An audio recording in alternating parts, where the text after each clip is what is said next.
Sekarang tuh lagi tren mouse murah dengan 3 koneksi ya. Biasanya tuh ada dongle 2,4 GHz dan juga 2 koneksi Bluetooth yang semuanya bisa connect ke device. Jadi nanti tinggal switch saja mau device yang mana yang mau dioperasikan. Begitu juga dengan mouse ini, dan ini adalah Digital Alliance Air Falco atau DA Air Falco. Mouse ini harganya murah, cuma sekitaran 130 ribuan aja, tapi kalian udah dapat mouse gaming dengan koneksi yang lengkap.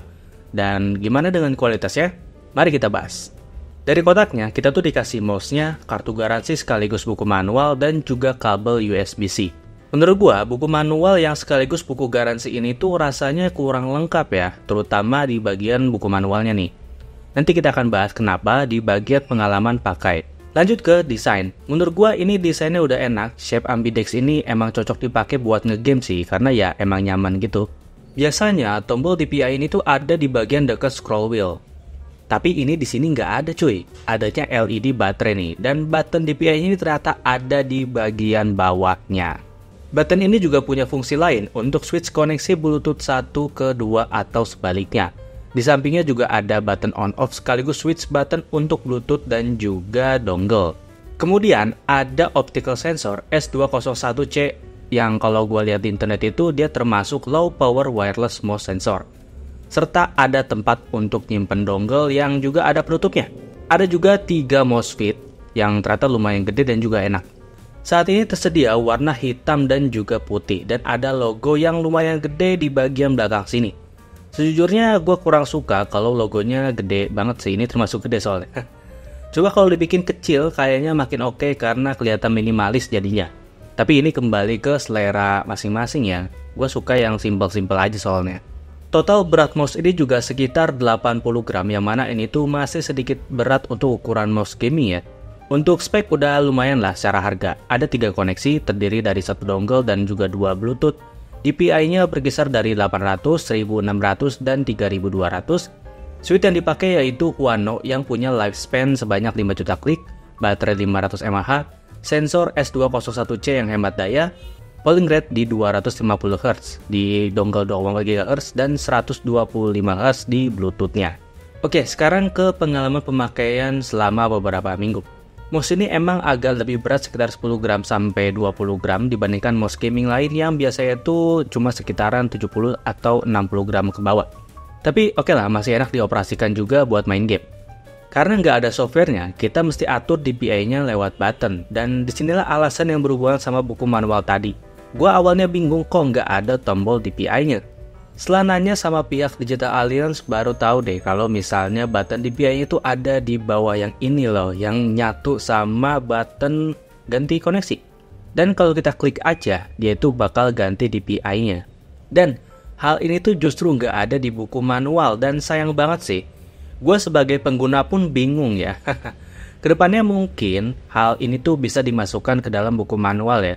Soalnya kan ini nggak umum, nggak seperti mouse pada umumnya. So, pastinya buku manual itu perlu banget menjelaskan hal ini. Kemudian kalau kliknya ini udah enak sih, kerasa ringan pasti klik, dan travel dari kliknya ini juga udah mantep. Side buttonnya juga oke aja, meskipun bentuknya bukan shape yang gua suka ya, tapi ini kembali lagi ke selera dan hal yang minor banget sih. Scrollnya juga aman, smooth pas di scroll, dan gak terlalu berat dan juga gak terlalu ringan, jadinya pas, mantap. Kemudian kalau mau ganti koneksi Bluetooth 1 dan 2 pun rada nggak umum ya. Soalnya pakai button yang sama dengan button DPI. Tapi dikliknya itu agak lama, sekitar 3 detikan deh. Baru nanti dia pindah dari Bluetooth 1 ke Bluetooth 2 atau sebaliknya. Hal ini juga sebenarnya nggak dijelaskan ya di buku manualnya, jadi sayang banget aja. Terus ada hal yang bikin bingung, yaitu ketika mau unpairing atau melepaskan koneksi Bluetooth ke device. Biasanya ya, yang gua tahu tuh cukup tekan button Bluetooth yang agak lama sampai nanti dia kedip-kedip gitu kayak mau pairing, dan nanti dia akan memulai pairing baru. Contohnya kayak gini kedip-kedip ya. Tapi kalau di sini gak bisa sih setahu gua, jadinya harus forget device di laptop atau di HP-nya. Nanti lampunya tuh dia bakal kedip-kedip cepet gitu buat nandain kalau Bluetooth-nya siap di pairing lagi. Ya lagi-lagi hal ini juga nggak dijelasin di buku manual, sayang banget. Bagi gua buku manual itu penting banget sih. Gua terbiasa nyari tahu sendiri dulu sampai gua mentok baru gua nanya ke orang. Dan buku manual itu adalah hal pertama yang gue baca gitu ya, kan gue cari-cari dulu sebelum gue nanya ke orang. Jadi sepenting itu sih buat gue buku manual itu. Terus kalau baterai, ini tuh awet banget coy. Gue dari awal pakai tuh belum habis-habis baterainya. Sebagai info, gue tuh pakai sekitar 2 jam setiap hari gitu ya. Setiap pulang kerja nyobain main game, terus ya udah. Selain kapasitas yang gede juga di 500 mAh, ketiadaan RGB juga jadi alasan baterai mouse ini juga awet ya. Terus juga dia udah pakai sensor hemat daya juga, jadinya makin hemat ya baterainya. Mantap. Dan shape lubang USB-C-nya ini juga cukup lebar dan juga tidak terlalu dalam ya, jadinya bisa pakai kabel USB-C lain yang gue punya nih. Mantap. Jadi nggak harus terbiasa pakai USB bawaannya aja. Ini sesuatu yang patut diapresiasi. Karena masih banyak mouse yang dia tuh cuma bisa pakai kabel USB-C punya dia doang gitu. Jadinya nggak universal, buat apa? Oke, dan ini adalah suara klik dari mouse ini. Dengerin pakai headset ya, biar mantap.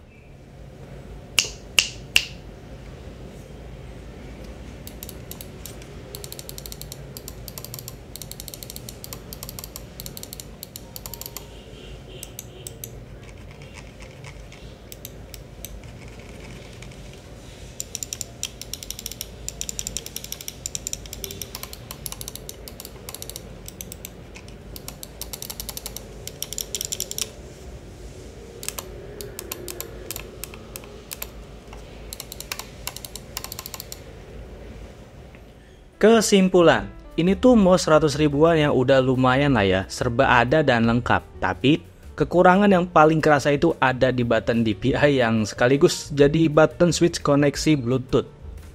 Menurut gua kedepannya lebih baik dipisahkan aja sih, soalnya tuh bikin rada bingung ya.